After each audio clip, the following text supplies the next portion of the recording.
the amount of information that they are allowing to get out of the region is dropping off dramatically.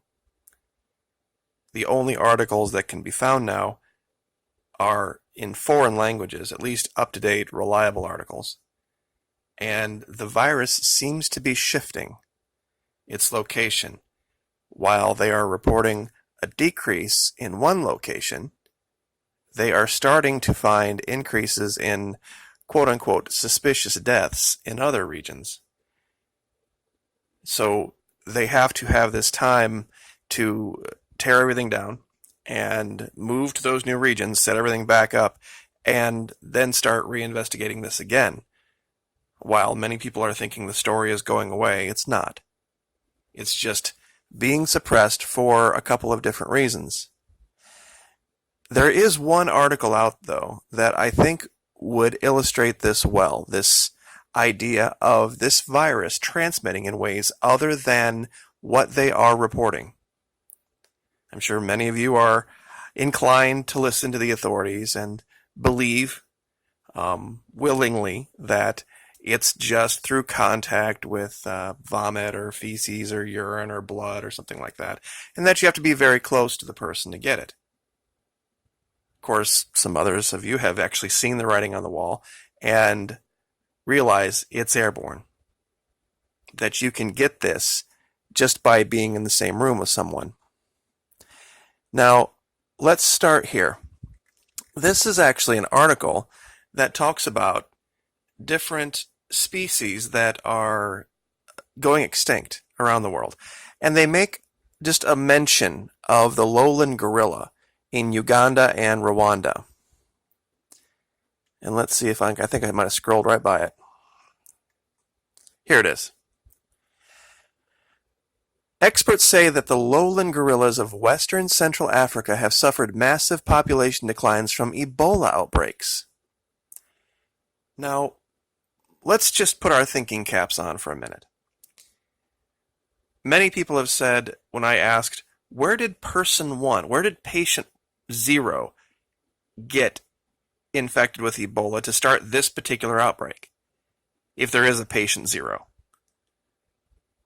Many have said, well, bushmeat, they were eating meat of this or contact with an animal. Okay, where did that animal get it? Some have tried to say, well, some animals can carry it and it doesn't kill them. Wrong. It's almost making the mountain gorilla go extinct. So this ridiculous story put out by other channels, and I shall not repeat their names, about bushmeat is ridiculous. Yes, it can exacerbate it, but it's not the cause of it. It's in the water. It's in the air. That's what they don't want you to know.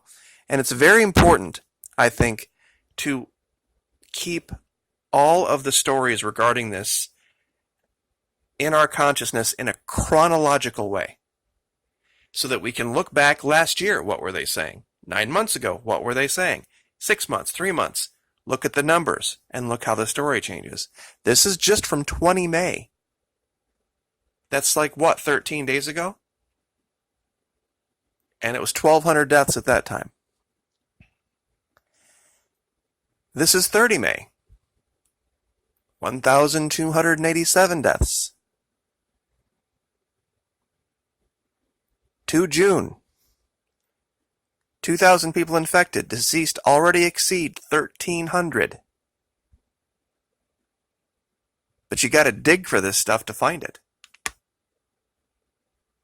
So the deaths are continuing to mount up, at least the ones they're tracking and reporting. And I'd like to maybe jump in the Wayback Machine for a minute. Remember 2014? And the guy who died, and they cremated the body? This was 9 October 2014. This was 12 October, 3 days later. Here, in the States, where you can guarantee that anybody associated with this was using proper protocols, and they had more people infected. using protocols for just attempting to protect yourself from urine, blood, vomit, feces, that type of thing, wasn't working. And then there was this, and I'd like to play this video for you. You'd have to have a pretty good memory, and I would like to give a shout out to Jennifer Hammonds, Jennifer Veterans for Truth. She sent me this video last night. I had totally forgot about it. There was this weird incident on the tarmac where there was all of these people, the patient, this is the nurse that was infected, Amber Vinson. She's wrapped up in level 4. Everybody around her is wrapped up in level 4. But then there's this guy walking around with a clipboard, as if everything is totally fine. And I'm just going to play this forward real quick, just so you can see what's going on here. Now, clipboard guy is actually shrouded right now. He's behind the guy right here that I'm circling to the right. You can kind of see his leg over here. He'll come into frame here pretty quick. There he is. See, it's almost like this guy is trying to keep the camera from seeing him. Over here in yellow, this is the patient. This is Amber Vinson. Now, if it's just contact with body fluids, would all this be necessary? But of course, here's clipboard guy. Now, he does, I will say this, he does keep his distance. And this is a giant open air tarmac, so, but still, he gets pretty close here. I mean, I guess 6 to 8 feet away. But if the thing is, don't get within 6 to 8 feet of somebody or you could get sick without protective gear, I think that kind of shoots down the whole idea of just body fluids, don't you? I mean, think about that. That guy out there without protective gear didn't get within 8 feet of her. And she was covered in protective gear herself. Think about that. And then they confirm it. From Spain, even with the right protection gear, Ebola healthcare workers still at risk. How can that possibly be? Unless we are talking about something that is airborne and highly, highly virulent. And I guess the last place I'll go will be here. Now here you'd think, oh, well, it's going away. But you have to read the article to see what they're really saying. This is 29 May 2019. In its latest weekly Ebola assessment, the WHO said Ebola cases have dipped slightly in the past weeks, but it warned that declines should be interpreted with extreme caution due to the complex environment and fragile security situation. It says here that the totals of the outbreak were 1,926. Part of the decline reflects fewer cases in Katwa, which has been the main Ebola epicenter over the past several weeks. At the same time, smaller hotspots such as Mabalako, Kalunguta, and Mandima are experiencing rising cases. Mabalako reported 23% of newly confirmed cases.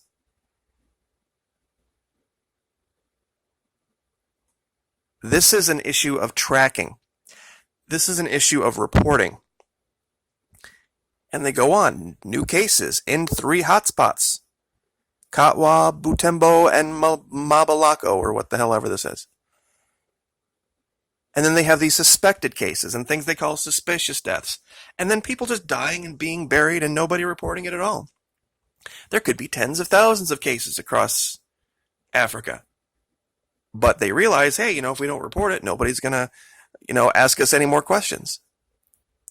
But yet they also say they need maximum response from the UN, the CDC, and the WHO. So they're trying to walk this fine line here. And if I'm wrong, the worst thing that anyone within the sound of my voice will be put through is some minor inconveniences and maybe washing your hands more often, maybe skipping that extra trip because you forgot something at the grocery store, or not going to certain places that maybe you might have just to stay away from crowds. That's the worst case scenario if I'm right for you. But if you go about your life as normal as if nothing were wrong, and I'm right, and then you get infected, the worst thing wouldn't be you dying. The worst thing would be you getting it, thinking you had just a cold, and then running down to your local Walgreens and contaminating that place, maybe going into work and trying to gut it through because you don't have any vacation days, and then contaminating your whole workspace, stopping at the gas station and just paying like normal, no gloves or nothing, contaminating that, and you spreading this. And then other people, maybe people close to you, maybe people you love, getting sick and dying. That would be the worst part. At least from my perspective. So I guess I'll just leave it there. But I don't know how people can look at a situation like we saw here on the tarmac, where they wrapped up the patient. They wrapped up the doctors treating the patient in level 4. And the one guy on the tarmac who wasn't protected, even though the patient was wrapped up in level 4, wouldn't get within 8-10 feet of her. That should tell you something. And I guess I'll leave that there. Like, share, subscribe.